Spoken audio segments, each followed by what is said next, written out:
अध्याय 27 मिशन लकड़ी के तख्तों का संग्रहण। फैंग हेंग बहुत लालची था। वह शरण स्थल बनाना चाहता था और साथ ही अपने चरित्र का स्तर भी बढ़ाना चाहता था। तहखाने में मौजूद परिवर्तित ज़ॉम्बी बड़े काम के थे।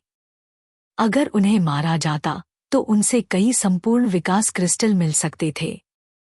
यह तो स्तर बढ़ाने का सुनहरा अवसर था। फैंग हेंग अपनी माउंटेन बाइक पर सवार होकर एपोकैलिप्स व्यापारी कैंप पहुंचा। कल ही उसने जेल चौक और बिल्डिंग नंबर 3 को साफ किया था। अब तक उसने 13,782 सर्वाइवल पॉइंट्स इकट्ठा कर लिए थे। हाय फैंग हेंग, फिर से मिलना हुआ। एपोकैलिप्स व्यापारी वेटेल ने फैंग हेंग की ओर जोश से हाथ हिलाया। तुम समय पर आए हो। मेरे पास एक नई खेप है, देखना चाहोगे? सच में? कितनी अच्छी बात है। दोनों एक दूसरे से दोस्ताना व्यवहार में थे। फैंग हेंग ने व्यापारी के छिपे हुए एक्सचेंज पेज को खोला। ओह! स्तन बैटन, यह एक शक्तिशाली नज़दीकी हथियार था जो ज़ॉम्बी को लकवाग्रस्त कर सकता था। यह एक व्यावहारिक हथियार था, लेकिन दुर्भाग्य से परिवर्तित ज़ॉम्बी पर इसका असर नहीं होता था। शॉटगन, यह भी अच्छा था, लेकिन यह बहुत महंगा था और इसकी लोडिंग स्पीड भी बहुत धीमी थी। एक मकड़ी ज़ॉम्बी से निपटने के लिए यह बस काम चला सकता था।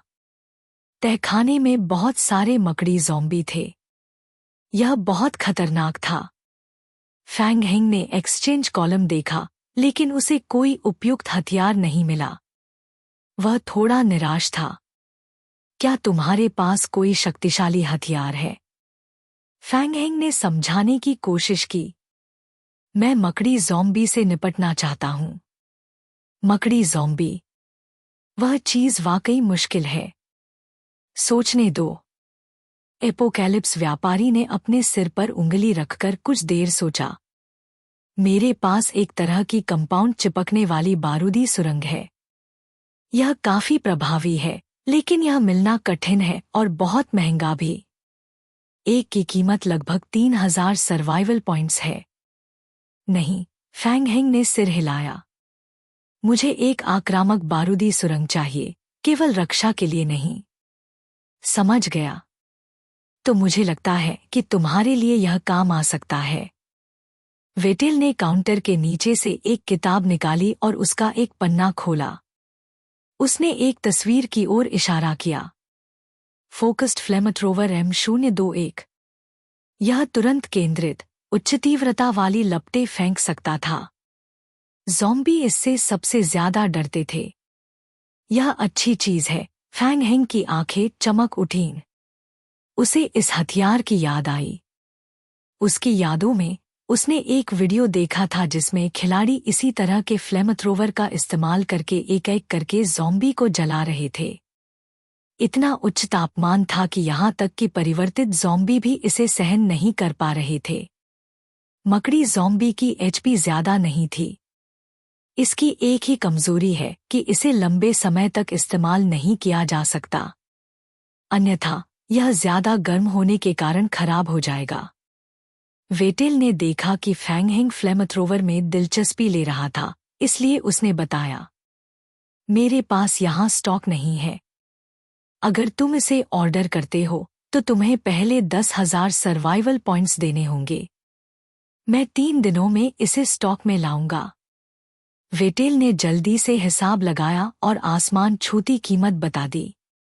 इसके अलावा तुम्हें ईंधन भी चाहिए। 3 बोतल ईंधन जोड़कर तुम्हें कुल 2,620,000 पॉइंट्स चाहिए होंगे। क्या ख्याल है? बहुत अच्छा है, लेकिन अफसोस मैं अभी इसे नहीं खरीद सकता।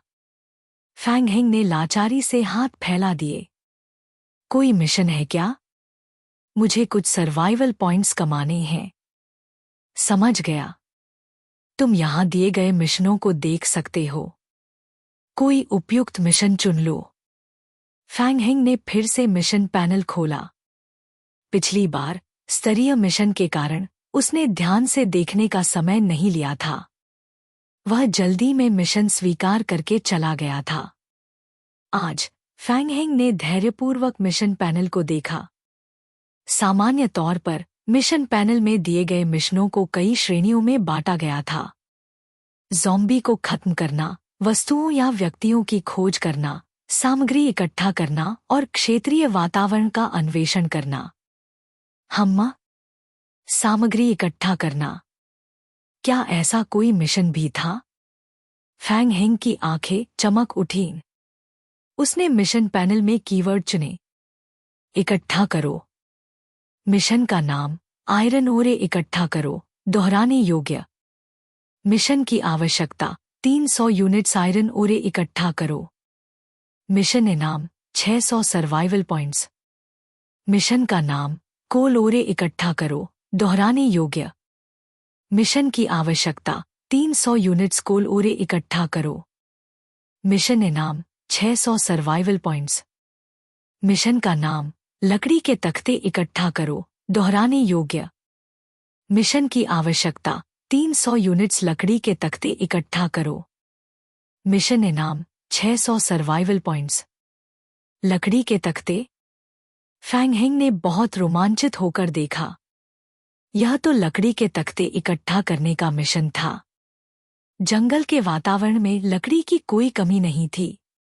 उसके ज़ॉम्बी मजदूर दिनरात लकड़ी के तख्ते बना सकते थे। जब समय आएगा तो वह तैयार लकड़ी के तख्तों को व्यापारियों को बेच देगा। मैं तो अमीर हो गया। फैंग हेंग ने उत्साहित होकर सोचा। मेरा दिल तेजी से धड़क रहा है। क्या यह संभव है कि मैंने किंग ऑफ गॉड्स सिस्टम में कोई बग खोज लिया? एक पल के लिए फैंग हेंग के मन में पूरा एपोकैलिप्स व्यापारी दुकान खाली करने की इच्छा जाग गई। मैं एक संशोधित मोटरसाइकिल खरीदना चाहता हूं। ठीक है, कुल 5350 सर्वाइवल पॉइंट्स। क्या तुम कुछ ईंधन खरीदोगे? नहीं, धन्यवाद। संशोधित मोटरसाइकिल उसके हाथ में आ गई। फैंग हेंग अपनी माउंटेन बाइक पर सवार होकर वापस जेल की ओर लौट गया। लियाओ बुफान और लियू लिन सुबह सुबह बिल्डिंग नंबर 3 के चारों ओर घूमते हुए सावधानीपूर्वक यह देख रहे थे कि कहीं कोई खतरनाक दरार तो नहीं है। बिल्डिंग नंबर 3 की बाहरी दीवार असामान्य रूप से मजबूत थी। उसमें किसी भी तरह का नुकसान नजर नहीं आ रहा था। इमारत के पिछले 2 दरवाजों को अंदर से बंद और सील कर दिया गया था। एकमात्र प्रवेश और निकास वही लकड़ी का दरवाजा था जिसे फैंग हेंग ने पिछली रात लगाया था। जांच के बाद लियाओ बुफान ने उसे 3 बार और मजबूत किया ताकि यह सुनिश्चित हो सके कि उसकी स्थायित्व पर्याप्त हो। कुल मिलाकर बिल्डिंग नंबर 3 की रक्षा उस छोटे केबिन से कई गुना बेहतर थी जहां वे पिछली रात रुके थे। उस समय लियाओ बुफान और लियू लिन पहली मंजिल पर मिलकर ज़ॉम्बियों को साफ करने के लिए ब्लाइंड बॉक्स खोल रहे थे। बड़ा भाई वाकई ताकतवर है। उसने पूरी जेल को साफ कर दिया। मुझे समझ में नहीं आता उसने ये कैसे किया। अब तक लियाओ बुफान के दिमाग में कई सवाल थे। वह समझ नहीं पा रहा था कि फैंग हेंग ने पूरी जेल कैसे साफ की। मुझे पता है। हाँ, कैसे? उसने ये कैसे किया? हफ़ा, लेकिन मैं तुम्हें नहीं बताऊंगी। लियू लिन अच्छे मूड में थी क्योंकि वह एक अधिक सुरक्षित शरण में जाने वाली थी। उसने जानबूझकर लियाओ बुफान को डराने की कोशिश की। जितना ज्यादा जानोगे उतनी ही जल्दी मरोगे। फैंग हेंग के राजों के बारे में ज्यादा मत पूछो, नहीं तो तुम्हें खत्म कर दिया जाएगा। हिस। लियाओ बुफान ने हैरानी से सांस खींची। बॉस इतना खतरनाक है? हाँ, बिल्कुल। वह बहुत खतरनाक है। वरना क्या तुमने किसी को देखा है जो सिर्फ 2 दिनों में इतने सारे ज़ॉम्बियों को मार सके? नहीं, मेरा मतलब वो नहीं था। लियाओ बुफान ने खिड़की के पास इशारा किया और बाहर की ओर संकेत किया। तुम्हें क्या लगता है ये ज़ॉम्बी क्या कर रहे हैं? ज़ॉम्बी? वे तो केबिन और जेल के बीच सामान इधर-उधर ले जा रहे थे, है ना? लियू लिन ने सोचा। वह उत्सुकता से खिड़की की ओर गई और बाहर का दृश्य देखा। जेल के चौक में लगभग 20 ज़ॉम्बी 3 समूहों में बंटे हुए थे। एक समूह लकड़ी से तख्ते बना रहा था, दूसरा समूह लकड़ी से फ्रेम बना रहा था और आखिरी समूह लकड़ी के फ्रेमों को फिर से टुकड़ों में तोड़ रहा था। यह प्रक्रिया बार बार चलती जा रही थी, एक चक्र के रूप में। क्या बॉस कोई खेल खेल रहा है? लियाओ बुफान कुछ भी समझ नहीं पा रहा था। उलझन भरी नजरों से उसने लियू लिन से पूछा, तुम्हें क्या लगता है बॉस क्या कर रहा है?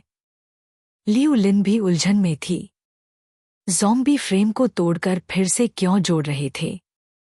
यह तो उत्पादन क्षमता की बर्बादी है। दोनों ने अपनी नजरें फैंग हेंग की ओर घुमाईं, जो चौक में बैठा था और उसके चेहरे पर एक बेवकूफी भरी मुस्कान थी। लियाओ बुफान ने अपना सिर खुजलाया। क्या बड़ा भाई अचानक बेवकूफ हो गया है? लियू लिन ने लियाओ बुफान को घूरा। तुम वाकई कभी कुछ अच्छा नहीं कह सकते, है न? फैंग हेंग के बेवकूफ बनने से तुम्हें क्या फायदा होगा? लियाओ बुफान ने चुपचाप अपना मुंह बंद कर लिया। यह सही बात थी। वह अब भी फैंग हेंग की लंबी अवधि की मदद पर निर्भर था। लियू लिन ने खिड़की से फैंग हेंग की ओर देखा। उसने सिर हिलाया और कुछ सोचने लगी।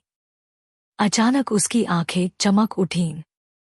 क्या यह हो सकता है कि क्या यह संभव है कि वह अनुभव प्राप्त करने की कोशिश कर रहा हो?